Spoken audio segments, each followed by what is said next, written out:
दोस्तों स्वागत है आप सभी का हमारे YouTube चैनल में। आज हम सॉल्व करेंगे एनटीपीसी का पिछला पेपर जिसकी सीरीज लगातार चला रहे हैं। पार्ट नंबर ये 50 होगा। इससे पहले हम 49 पार्ट करवा चुके हैं। अगर आपने नहीं देखा तो चैनल के प्लेलिस्ट में आपको सारे पार्ट मिल जाएंगे। शुरुआत करते हैं आज की वीडियो की। लेकिन दोस्तों रेलवे की बेहतर तैयारी के लिए सारे प्रीवियस ईयर आपको इस चैनल पर मिलेंगे, चाहे एलपी टेक्नीशियन और ग्रुप डी एनटीपीसी सारे previous year real question paper मिलेगा।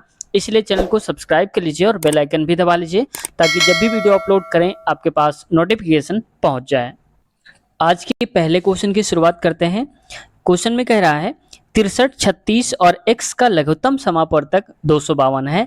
निम्नलिखित में से कौन सा विकल्प x का मान नहीं हो सकता है? तो पहले जरा ध्यान से देखो कि लघुत्तम समापवर्तक वो है, जैसे मान लो कि 252 है, इन सब का एलसीएम 252 है।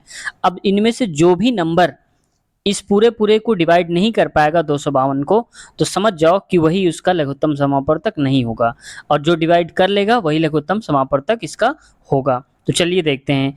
अब देखो ये 252 लिखा हुआ है। अब स्टार्टिंग करते हैं 28 से।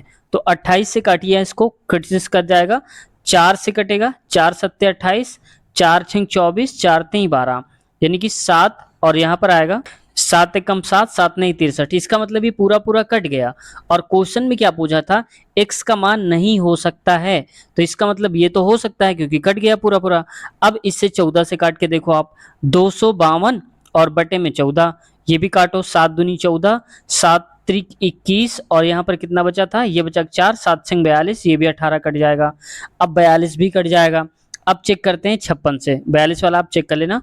56 से देखो 252 और नीचे आएगा 56, इसको भी काट दो। 7 अठे 56, 7 त्रिक 21, 4 बचेगा, 7 छंग 42, यानी कि 36 बटे में 8 आएगा। 4 दूनी 8, 4 नहीं 36, यानी कि 9 बटे में 2 आएगा। तो अब बताओ क्या है, पूरा कट रहा है? नहीं कट रहा। तो बस यही नंबर है जो इसको नहीं काट पा रहा, तो यही हमारा लघुत्तम नहीं हो सकता है।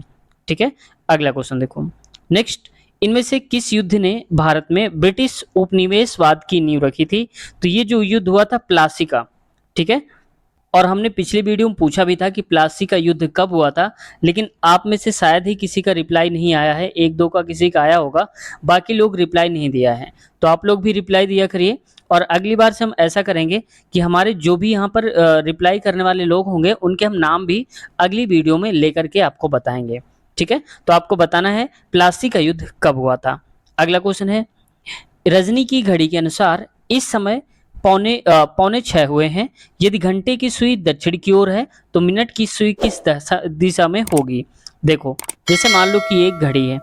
अब इसके बाद इसमें टाइम बना लो थोड़ी देर के लिए। अब इसमें से कह रहा है कि पौने 6 बजे हैं, तो पौने 6 का मतलब है कि मिनट वाली सुई यहाँ पर होगी और घंटे वाली सुई कुछ इस प्रकार से यहाँ पर होगी। अभी 6 में नहीं आई होगी, ऐसे आई होगी। अब कह रहा है कि यदि घंटे की सुई दक्षिण की ओर है, मतलब घंटे वाली सुई, ये वाली सुई नीचे वाली, ये दक्षिण की ओर है, तो देखो नीचे की तरफ दक्षिण ही हुआ। अगर हम ऐसे डायरेक्शन बनाएंगे तो उत्तर, दक्षिण, और ये आएगा पूरब, यहाँ हो जाएगा पश्चिम। तो ये नीचे की तरफ दक्षिण है। अब क्या कहना चाहता है, तो मिनट की सुई किस दिशा में होगी? तो आप बताओ कि नीचे अगर दक्षिण है तो इधर वाला क्या है, पश्चिमी तो होगा। तो ये देखो इधर है मिनट वाली सुई, तो ये पश्चिम की तरफ होगी। ठीक है, तो ऑप्शन नंबर कौन सा हो जाएगा? तीसरा करेक्ट आंसर हो जाएगा। अगला, यदि √5 प्लस √2 अपान √5 माइनस √2 बराबर a प्लस बी √10 है, तो निम्नलिखित में से कौन सा विकल्प सही है? यानी कि a और b की वैल्यू हमें बतानी है। अगर ये पता चल गया तो आसानी से हम कर ले जाएंगे। तो पहले इस इक्वेशन को आप सॉल्व करने की कोशिश करो। तो पहले इसको अब मैं नोट करके दिखा देता हूँ। √5 प्लस का √2 है, ये प्लस है यहाँ पर, और नीचे लिखा है √5 माइनस का √2। देखो हम, ये 5 है यहाँ पर, 2 नहीं है, इसको मैं सही करता हूँ। ये 5 लिख लीजिए, 5 और माइनस का √2। अब देखो जब कभी ऐसा आ जाए इक्वेशन तो आप हमेशा गुणा कराया करिए। किसका? नीचे वाला जो भी लिखा है, जैसे कि √5 माइनस 2 रूट में लिखा हुआ है तो इसमें प्लस लगा के ऊपर नीचे गुणा करा दीजिए। तो मैं करूँगा √5 प्लस का √2, और नीचे भी लिखेंगे √5 प्लस का √2। समझ गए? अब देखो ये इससे गुणा हो जाएगा, ये इधर वाला, तो इसका मतलब √5 प्लस √2 का होल स्क्वायर, और नीचे क्या आ जाएगा, ये होल स्क्वायर है यहाँ पर लिखा हुआ है, और नीचे क्या आ जाएगा, देखो a माइनस बी और a प्लस बी, तो आप क्या कहेंगे, √5, ये √5 है, इसका होल स्क्वायर माइनस √2 का होल स्क्वायर हो जाएगा, इतना हो जाएगा। तो देखो a प्लस बी का होल स्क्वायर बन रहा है और ये a स्क्वायर माइनस का b स्क्वायर बन रहा है। तो इसको मैं सॉल्व करके डायरेक्ट अगली स्लाइड पे लिख देता हूँ और इसको भी मैं लिख देता हूँ। तो आप चाहें तो इसका स्क्रीनशॉट ले लीजिए, मैं इसको क्योंकि हटा रहा हूँ। अब देखो इसके आगे वाला क्या होगा, तो इसमें लिखेंगे, अब देखो ये जो हो जाएगा a स्क्वायर बी स्क्वायर, तो मतलब √5 का, चलो मैं लिख ही देता हूँ आपको कंफ्यूजन ना हो। a स्क्वायर यहाँ पर ऐसे करो, a स्क्वायर हो जाएगा प्लस का b स्क्वायर यानी कि √2 का होल स्क्वायर हो जाएगा प्लस का 2, और a की जगह में है √5, b की जगह में है √2, तो √5 इंटू 2 यानी कि रूट में 10 हो जाएगा। नीचे क्या आएगा, a स्क्वायर बी स्क्वायर आ रहा था, तो √5 का अगर आप स्क्वायर करेंगे तो क्या आएगा, 5 आएगा, और √2 का करेंगे तो माइनस का क्या आएगा, 2 आएगा। समझ गए। अब देखो 5 करेंगे, 5 रूट का स्क्वायर, तो 5 प्लस का ये आएगा √2 का स्क्वायर 2 प्लस 2√10 और अपान में आ जाएगा 3। क्लियर है। और 5 2 हो जाएगा 7, तो हम लिख सकते हैं इसको 7 प्लस, ये बराबर में ये ऐसे लिख लो, 7 प्लस 2√10 और नीचे आ जाएगा 3। ये बात क्लियर है। तो बस अगर इतना कर ले गए तो आप समझ जाओ क्वेश्चन के नज़दीक आ गए हैं। अब देखो इनको हम अलग अलग करके लिख देते हैं, यानी कि जो 3 है उसको 7/3 लिख सकते हैं, प्लस 2√10/3 भी लिख सकते हैं। ठीक है, तो इसको आगे देखो, यहाँ मैं लिख देता हूँ, कहाँ पर लिखूँ, ठीक है। तो इसको देखो लिख सकते हैं इस वाले को अलग से ऐसे, यानी कि 7/3 प्लस, प्लस का मतलब अभी देखेंगे, और ये लिख सकते हैं 2√10/3, क्योंकि नीचे 3 था तो दोनों में आएगा ऐसे करके रूट। अब अगर इससे कंपेयर करेंगे दोस्तों, तो देखो इससे कंपेयर करो a प्लस बी, तो ये हो जाएगा पूरा a और ये प्लस का b, तो b की जगह में क्या आएगा, ये आएगा, क्योंकि √10 से कट जाएगा, तो a की वैल्यू 7/3 और b की वैल्यू 2/3 हो जाएगा। तो देखो कहाँ लिखा है, तो ऑप्शन नंबर चौथा ही लिखा है। ठीक है, उम्मीद है समझ में आ गया होगा। अगला क्वेश्चन देखते हैं। नेक्स्ट क्वेश्चन है, क्राइस्पिस शक संवत पर आधारित भारत के राष्ट्रीय कैलेंडर के अनुसार पहले महीने का नाम क्या है, जिसे 22 मार्च 1957 को ग्रेगोरियन कैलेंडर के साथ साथ आधिकारिक प्रयोजनों के लिए अंगीकृत किया गया था। तो चैत का महीना होता है जो कि पहला महीना होता है, जैसे मान लो कि होता है इंग्लिश में जनवरी, वैसे ही पहला महीना इसका होता है चैत। अगला क्वेश्चन देखो, नेक्स्ट क्वेश्चन है, यहाँ पर अनुपात समानुपात वाला क्वेश्चन है। यदि a अनुपाते b बराबर 5:3 है और b अनुपाते c 3:7 है, तो a अनुपात c का मान बताना है। तो देखो इसकी बहुत अच्छी ट्रिक बता रहा हूँ आपको। यहाँ पर a b और c 3 टाइप के लेटर हैं, तो आप लिख लो a b और c, थोड़ा दूर दूर लिखना है ऐसे करके। अब देखो a की जगह में क्या है, 5, तो यहाँ पर लिखेंगे आप 5, b की जगह में 3 तो 3 लिखेंगे। अगला b और c है, तो b की जगह पे अब 3, लेकिन अब नीचे से आप लिखेंगे, b की जगह पे क्या लिखना है, 3 यहाँ लिख लो, c की जगह में क्या है 7 है, तो आप यहाँ पर लिख लो 7। ठीक है, अब देखो 3 के आगे 3 लिखेंगे यहाँ पर, और इधर वाले 3 के आगे यहाँ पर भी 3 लिखेंगे क्योंकि ये 3 लिखा हुआ है।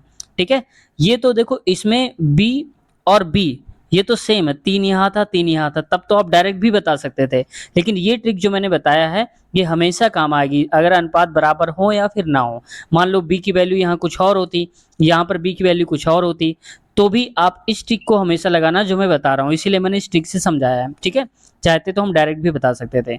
अब कह रहा है कि a अनुपाते c का मान बताओ, तो आप सबका गुणा करा देंगे। तो पहले आप देखो, अगर कोई नंबर कट रहा है तो आप काट दो, जैसे 3 3 और इससे 3, ऊपर नीचे कहीं से भी कट रहा हो लेकिन एक कटना चाहिए। तो 5 गुणे में 1 यानी कि 5 एकम 5 अनुपात 3 3 ही बचेगा, और यहाँ बचेगा 7। ठीक है, इतना आएगा। पूछा जा रहा है a और c का, तो a की जगह में 5, c की जगह में 7, यानी कि 5 अनुपाते में 7 आ रहा है।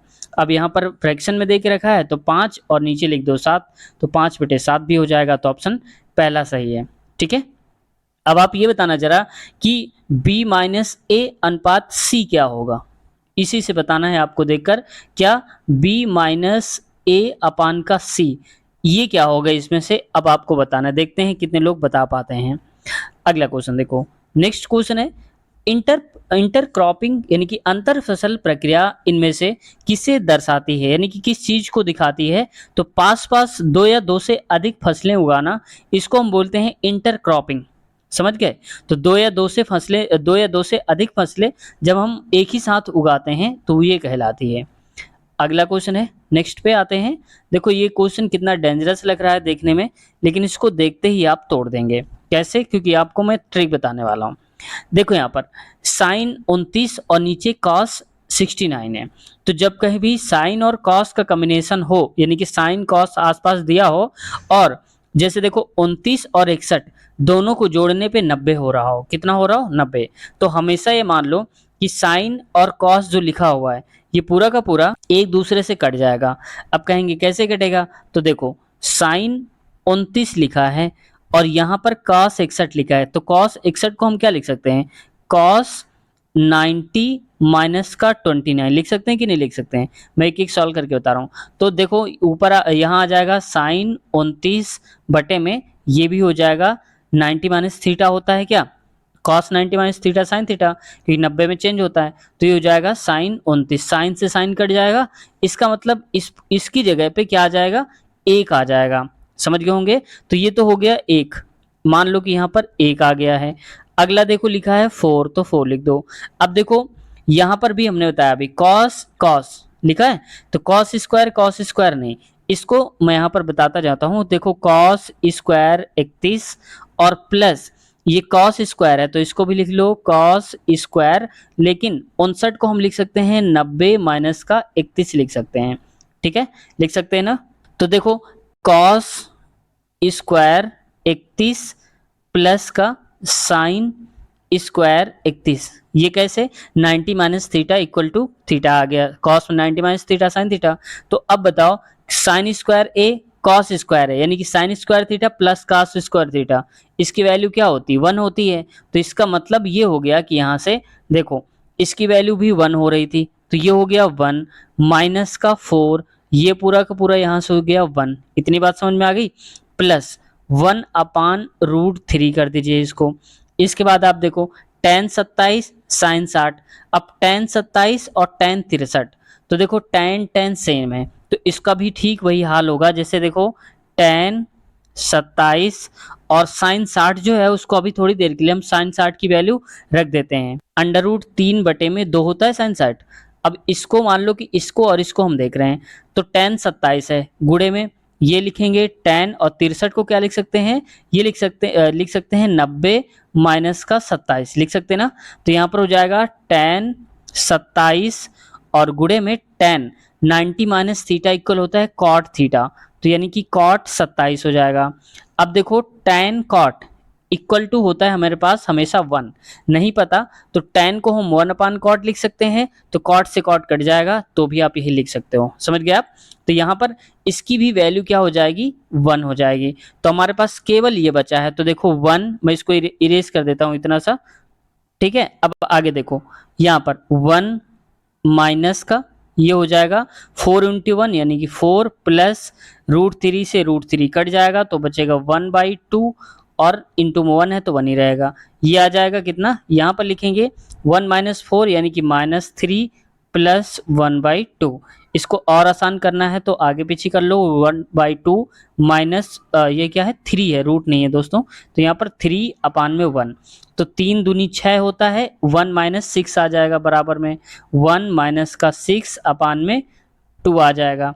तो 1 में से 6 यानी कि क्या आ जाएगा? बराबर -5/2 आ जाएगा। तो देख लो -5/2 कहाँ लिखा हुआ है? ऑप्शन नंबर चौथा ही वाला करेक्ट है। नेक्स्ट, कितनी अभाज्य संख्याएं हैं जो 50 से कम हैं? यानी कि देखो दोस्तों आप याद कर लो डायरेक्ट, 1 से 50 तक की जो संख्याएं होती हैं अभाज्य, वो होती हैं टोटल 15, और 51 से 100 तक पूछा जाए अगर, तो ये होती हैं टोटल 10। और लेकिन अगर टोटल ये पूछ लिया जाए 1 से लेकर 100 तक अभाज्य संख्याएं कितनी होती है, तो 15 और 10 कितना हो गया? 25। तो आप याद रखेंगे ये होती हैं 25। अब क्वेश्चन में पूछा गया था 1 से 50 तक, तो 1 से 50 तक होती हैं 15, तो ऑप्शन दूसरा सही हो जाएगा। अब आप पूछना चाहेंगे कि 50 तक कौन कौन सी अभाज्य संख्याएं होती हैं, तो मैं आपको लिख करके भी बता देता हूं ताकि आपका डाउट क्लियर हो जाए। तो देखो अभाज्य संख्या 2, फिर इसके बाद टू का मतलब सम विषम नहीं होता, अभाज्य का मतलब होता है जो किसी संख्या से कटे ही ना, अपने ही से कटे, जैसे 2 है 2 से ही कटेगा या 1 से कटे, इसके अलावा किसी और से ना कटे। 3, फिर आएगा 5, 7, 9 तो कट जाता है 3 से, 11, 13 और ये आएगा 17, 19, 23 और आएगा कितना 24, 25 नहीं होगा, 26 नहीं होगा, 27 भी नहीं होगा, आएगा डायरेक्ट 29, 31 और इसके बाद आएगा 37, तो ये हो जाएगा 37, फिर इसके बाद 41, 43 और फिर आएगा 47। ठीक है, अब आप इनको काउंट कर लो कितने हो रहे हैं, तो 1 2 3 4 5 6 7 8 9 10 11 12 13 14 और 15, तो टोटल ये कितनी हो गई 15 संख्या, यही पूछा गया था। ठीक है, जिसको नहीं पता है तो आप इसको स्क्रीनशॉट ले लीजिए, बाद में नोट कर लेना आप। ठीक है, लेकिन जो मैंने पहले बताया था ना 1 से 50 तक वाली 15 और 50 से 100, ये जरूर याद रखना। ठीक है, क्योंकि कहाँ तक आप इसको लिखते रहेंगे पेपर में, टाइम हो जाएगा ना, तो आप डायरेक्ट याद कर लेंगे तो तुरंत आंसर आप कर देंगे। अगला क्वेश्चन देखो, नेक्स्ट है, पार्क में टहलती हुई किसी महिला को देखते हुए एक व्यक्ति ने कहा, अब व्यक्ति ने महिला को देखा और बोले, क्या बोले, यह महिला, देखो जब कभी भी ब्लड रिलेशन या रिश्ता बताने वाले आते हैं तो आप अपने ऊपर रख के देख लिया करिए कि मेरा अगर ये होगा तो मैं इसको क्या बोलूंगा, तो आप बहुत आसानी से सॉल्व कर पाएंगे। ठीक है, मान लो कि व्यक्ति ने कहा यह महिला जो है मेरे पिता की बहन, तो आप बताओ आपके पिता की बहन कौन होंगी, तो आपकी कौन होंगी, बुआ जी होंगी, और बहन की बेटी यानी कि आपकी बुआ की बेटी जो है आपकी क्या लगेगी, तो महिला का उस व्यक्ति से क्या संबंध है, तो चचेरी मौसेरी या ममेरी फुफेरी बहन लगेगी, चचेरी कौन लगेगी, बहन लगेगी। समझ गया आप? ये तो ऑप्शन नंबर हो जाएगा इसका तीसरा। लेकिन अगर पूछ लेता बेटी ना पूछता, महिला ही पूछ लेता बहन है तो क्या लगेंगी, तो फिर ये चाची बुआ मौसी ये लग जाता। ठीक है, लेकिन उनकी बेटी की बात हो रही है तो ऑप्शन तीसरा सही है। आप हमेशा यही करना।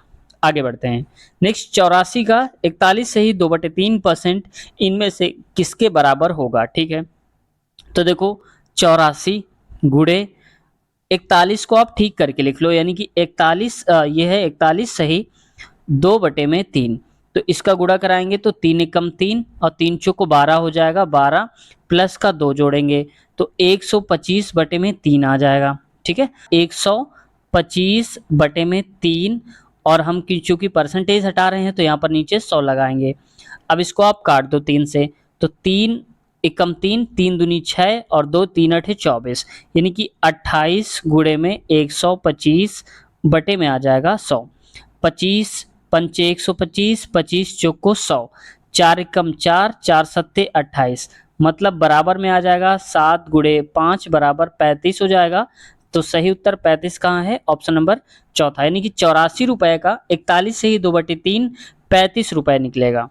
अगला क्वेश्चन देखो, नेक्स्ट, फरवरी 2003 में किस मंत्रालय के अंतर्गत राष्ट्रीय पांडुलिपि मिशन की स्थापना की गई थी, तो संस्कृति मंत्रालय द्वारा की गई थी। ये दोबारा क्वेश्चन हो सकता है रिपीट हो जाए, इसलिए मैंने इसको बता दिया है।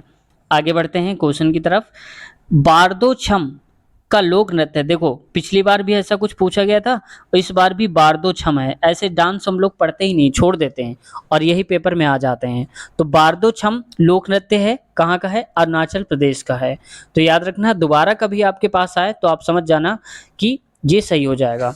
अब देखो इसको याद कैसे करेंगे, बारदो छम यानी कि छम मतलब छम छम नाच रहा है, कौन नाच रहा है, अरुण नाच रहा है, पायल बांध के छम छम नाच रहा है। ठीक है, क्योंकि उसका दोस्त गीत गा रहा है, लोक गीत गा रहा है, लोग देख रहे हैं उसको, तो वो क्या कर रहा है, छम छम की आवाज कर रहा है पायल बांध के अरुण। ठीक है, उसको लोग देख रहे हैं तो लोक नृत्य हो जाएगा। अगला question, cos a upon 1 minus sine A plus cos A upon 1 plus sine A बराबर 4 है, तो a का मान ज्ञात करिए। ठीक है, अब देखो ऊपर cos और cos है तो हम cos को पहले बाहर निकाल लेते हैं, तो cos ए हमने बाहर ले लिया। ठीक है, इसके बाद देखो 1 अपान 1 minus sine A plus 1 upon 1 plus sine ए, ये आ जाएगा। अब देखो आगे, इसके बाद इसको इधर भेज दो, इसको इधर भेज दो, यानी कि cos ए तो बाहर ही रहेगा, इसको अभी बाहर ही रखना है, 1 प्लस साइन ए हो जाएगा, प्लस का 1 माइनस का साइन ए हो जाएगा, नीचे आ जाएगा ए माइनस बी ए प्लस बी, तो आप कहेंगे ए स्क्वायर बी स्क्वायर होता है, तो ए स्क्वायर मतलब 1 का स्क्वायर माइनस बी की जगह में क्या है साइन ए, तो साइन ए का स्क्वायर तो हो जाएगा साइन ए स्क्वायर है ये, ठीक है, ऐसे लिख लो आप। अब देखो ये माइनस साइन ए और प्लस का साइन ए दोनों कट जाएंगे, तो क्या आ जाएगा 2 cos ए, 2 अंदर कर दो 1 1 2 हो जाएगा, तो 2 cos ए यहाँ पर बचेगा 2 cos ए अपान में आ जाएगा 1 माइनस साइन स्क्वायर थीटा क्या होता है कॉस स्क्वायर थीटा। अभी जो 4 लिखा है उसको भी बाद में देखेंगे, अब इसको सॉल्व करते हैं। 1 माइनस साइन स्क्वायर है तो हो जाएगा कॉस स्क्वायर ए, इतनी बात समझ में आ गई। अब देखो कॉस स्क्वायर है तो कॉस से कॉस कट जाएगा, तो क्या बचेगा हमारे पास, ये बचेगा 2 अपान कॉस ए। अब मैं इस पूरे को हटाकर लिख देता हूँ सिर्फ 2 अपान कॉस है, तो देखो यहाँ पर ये हो जाएगा 2 अपान कॉस ए बराबर 4, 4 अब हमने लिया क्योंकि जगह नहीं थी, 2 से 2 काट दो तो 2 बार में जाएगा, यानी कि कॉस ए बराबर हो जाएगा, ये हो जाएगा यहाँ पर इसको ले जाएंगे तो 1/2 हो जाएगा। अगर आप चाहें तो 1 अपान कॉस ए लिखेंगे, कॉस ए को 2 की जगह में 2 की जगह में कॉस ए भेज दीजिए। अब आप बताओ कि कॉस ए की वैल्यू 1/2 कब होती है, तो साइन 60 की जो वैल्यू होती है वो साइन 30 की होती है, और जो कॉस 60 की वैल्यू होती है वो साइन 30 की होती है। तो साइन 30 की वैल्यू क्या होती है 1/2 कब होती है जब 30 रखते हैं, ठीक है, तो साइन में 30 लेकिन कॉस में 60, या सीधे आप मान लो कॉस 60 की वैल्यू होती है 1/2, तो बस कॉस ए बराबर हो जाएगा कॉस 60, कॉस से कॉस काट के ए बराबर आ जाएगा 60, समझ गए, तो ए की वैल्यू 60 हो जाएगी सही उत्तर। उस योजना का नाम बताएं जो 18 से 70 साल के आयु वर्ग के लोगों को दुर्घटनावश मृत्यु या पूर्ण विकलांग के मामले में 2 लाख का और आंशिक विकलांगता के मामले में 1 लाख का जोखिम कवरेज प्रदान करती है, तो प्रधानमंत्री सुरक्षा बीमा योजना बोलते हैं उसको, तो तीसरा सही उत्तर हो जाएगा। याद रखना योजना पूछी जा चुकी है। अगला क्वेश्चन देखो बोर्ड मास से ऐसे क्वेश्चंस आते हैं, तो सबसे पहले हम क्या करते हैं भाग सॉल्व करेंगे, फिर गुणा वाला, फिर जोड़ और इसके बाद घटाव वाला। तो आप देखो भाग कहाँ लिखा है, ये लिखा हुआ है, तो इसको आप लिख लेंगे 2/5, ये तो लिखेंगे। अब गुणा है तो गुणा यहाँ पर हो जाएगा कितना 5, तो हम इतने को अभी सॉल्व कर रहे हैं, तो 2 पंचे 10, या फिर आप ऐसा कर लो काट दो, 5 से 5 आप काट दो तो कट जाएगा, तो क्या बचेगा 2। अब इसको आप ले लो यानी कि 5 प्लस और इधर वाले का आंसर क्या आया 2, तो 2 आएगा तो बराबर में हो जाएगा 7, ऑप्शन सेकंड सही उत्तर है। नेक्स्ट देखो ये भी क्वेश्चन है कुछ ऐसा ही आया है, यदि 160 का 20% प्लस 50 का 10% बराबर x माइनस 1 है तो x का मान क्या होगा। चलो इसको सॉल्व करते हैं, तो देखो 160 और का मतलब कि गुणा, और 20 लिखेंगे, परसेंटेज हटता है तो नीचे में 100 आ जाता है, प्लस है 50 का तो फिर से 50 और का मतलब गुणा 10 और परसेंटेज मतलब नीचे 100 लिखते हैं, बराबर में आ रहा है x माइनस का 1। अब इसको आप चाहें तो काट सकते हैं, कैसे काटेंगे देखो इससे काट दीजिए, 0 से 0 कट गया, इस 0 से ये कट गया, और ये 0 का ये कटा, इससे ये कटा, यानी कि 16 गुणे 2 यानी कि 16 दूनी 32 हो जाएगा, प्लस ये बचेगा यहाँ पर 5 बराबर में x माइनस का 1। अब 32 5 37 यानी कि x माइनस 1 बराबर 37 हो जाएगा, तो x की वैल्यू निकालना है तो 37 और ये माइनस का था तो प्लस 1 हो जाएगा, इधर जाएगा तो कितना आ जाएगा 38 आएगा, तो x की वैल्यू आ जाएगी 38, ऑप्शन तीसरा करेक्ट आंसर है। नेक्स्ट में बढ़ते हैं, यदि किसी त्रिभुज की भुजाएं 5, 4 और 3 सेंटीमीटर हैं तो इसका क्षेत्रफल क्या होगा ये बताना है। तो अब ये बन रहा है समकोण त्रिभुज, क्यों, क्योंकि ट्रिपलेट बन रहा है 5 4 3 यानी कि 3 4 5, तो ये हो जाएगा, मैं इसको ऐसे बना देता हूँ, यहाँ पर इस प्रकार से कुछ बनेगा, ये थोड़ा और सही कर लो, इस प्रकार से कुछ बन रहा होगा। तो ये मान लो कि A है, B और C, तो सबसे बड़ी भुजा कर्ण होती है ये पाव जाएगा 5 4 और 3, हो सकता है 3 नीचे हो 4 ऊपर भी हो सकता है। हमारे पास फार्मूला होता है इस समकोण त्रिभुज का कि 1/2 B इंटू में जो इसका ये होता है यानी कि H मान लो इसको, तो 4 गुणे में 3, इसको काटेंगे 2 1 कम 2, 2 दूनी 4, यानी कि यहाँ आ जाएगा 2 गुणे में 3 बराबर हो जाएगा 6 सेंटीमीटर स्क्वायर, ठीक है, ये तो बात हो गई कि जब समकोण त्रिभुज बन रहा हो। कई बार ऐसा होता है कि अगर आपको नहीं पता होता कि समकोण बन रहा है या नहीं बन रहा, तो आप एक फार्मूला लगाना, वो थोड़ा सा लंबा पड़ेगा लेकिन काम सब में आएगा। ये तो समकोण में हमने डायरेक्ट लगा दिया, समकोण ना होता तो फिर वही फार्मूला काम भी आता है। तीनों भुजाओं का योग, यानी कि S बराबर होता है A पहली भुजा, B दूसरी और ये C तीसरी बटे में 2 कर देते हैं। जैसे मान लो 5 4 3, तो 5 प्लस का 4 और प्लस का 3 और नीचे आ जाएगा 2, तो 5 4 9 3 12 बराबर में कितना आ जाएगा यहाँ पर, ये आ जाएगा यहाँ पर 12 बटे में 2 बराबर में 6। तो अभी आप 6 मत मानना कि आंसर आ गया, नहीं ऐसा नहीं, वो इत्तेफाक है कि 6 आ गया, ये S की वैल्यू आई है। फिर अगला फार्मूला होता है हमारे पास अंडर रूट में S माइनस का A, S माइनस का B और S माइनस C होता है। इसमें आप लगा देना तो फिर से आंसर आपका ये √36 आएगा और बाहर आकर के 6 आ जाएगा। तो आप इसको सॉल्व करना एक बार रख करके A की जगह में आप रखेंगे ABC जो हमने रखा है 5 4 3 करके, ठीक है, तो भी आपका आंसर आएगा। इनमें से किस शहर में भारत के प्रथम बायो रिफाइनरी प्लांट का उद्घाटन हुआ था, तो पुणे में हुआ। तो हमने कितनी बार बताया आपको कि प्रथम वर्ड हमेशा आप याद रखेंगे, जब भी प्रथम आता है वो इंपॉर्टेंट हो ही जाता है और रेलवे में खासकर ऐसे क्वेश्चंस को ही टारगेट किया जाता है। तो प्रथम रिफाइनरी पुणे में हुई थी, जो कि कहाँ है, महाराष्ट्र में। अगला क्वेश्चन देखो, यहाँ पर अनुपात समानुपात वाला क्वेश्चन है, A अनुपाते B 2 अनुपाते 7, यानी कि A अनुपात में B दिया है, A की जगह पे 2 है और B की जगह में 7 है। तो जहाँ जहाँ A मिलेगा वहाँ 2 रखेंगे, B की जगह में 7। बस इसको आप सॉल्व कर लो। तो 3 गुणे में डायरेक्ट A की जगह पे क्या रखना है, 2, तो हम रखेंगे 2 प्लस का 2 इंटू B की जगह में आएगा 7। इतना हो गया। अब अगला, पहले आप इसको ही सॉल्व कर लो, चलो उठाओ, 3 दूनी 6 प्लस 7 दूनी 14, तो कितना आएगा, 14 6 20, तो ये आ जाएगा पूरा का पूरा 20 अनुपात। इधर वाला आप सॉल्व कर लो, ये हो जाएगा 5 गुणे में A की वैल्यू क्या दिया था, 2 माइनस का 2 इंटू में B यानी कि 7, तो 5 दूनी 10 माइनस का 7 दूनी 14, तो ये आ जाएगा दोस्तों, माइनस का यहाँ पर लिखेंगे कितना हो जाएगा, 4 आएगा, तो माइनस का 4। अब इसको आप अनुपात में लिख रहे हैं तो इसको आप काट भी सकते हैं, 4 एकम 4, 4 पंचे 20, यानी कि 5 अनुपाते -1। अब जब कभी फ्रैक्शन में इसको लिख सकते हैं तो 5 बटे में 1 लिखेंगे और माइनस ऊपर चला जाता है, तो 1 अकेला बचा नहीं है, तो इसलिए -5 ही केवल लिखेंगे। तो ये ऑप्शन में घुमा कर दे दिया है -5। कंफ्यूज नहीं होना, क्योंकि कई बार आप में से कैंडिडेट जो होंगे वो कहेंगे हमारा तो इतना आ रहा है, यहाँ पर यह ही नहीं रहा, तो ऐसा भी घुमा करके वो दे देता है। ठीक है, आगे देखो, वायु के संपर्क में आने के कुछ समय बाद चांदी यानी कि सिल्वर के गहने काले पड़ जाते हैं, ऐसा क्यों होता है? तो चांदी के जो गहने होते हैं वो काले हो जाते हैं क्योंकि चांदी वायु में मौजूद सल्फर के साथ अभिक्रिया करके सिल्वर सल्फाइड बना लेती है और सिल्वर सल्फाइड की परत जम जाती है जो काले काले कलर की हो जाती है। तो ऑप्शन तीसरा करेक्ट आंसर है, याद रखना आप। अगला क्वेश्चन पे आते हैं, कथन निष्कर्ष है, तो हम डायरेक्ट कथन पे आते हैं अपने।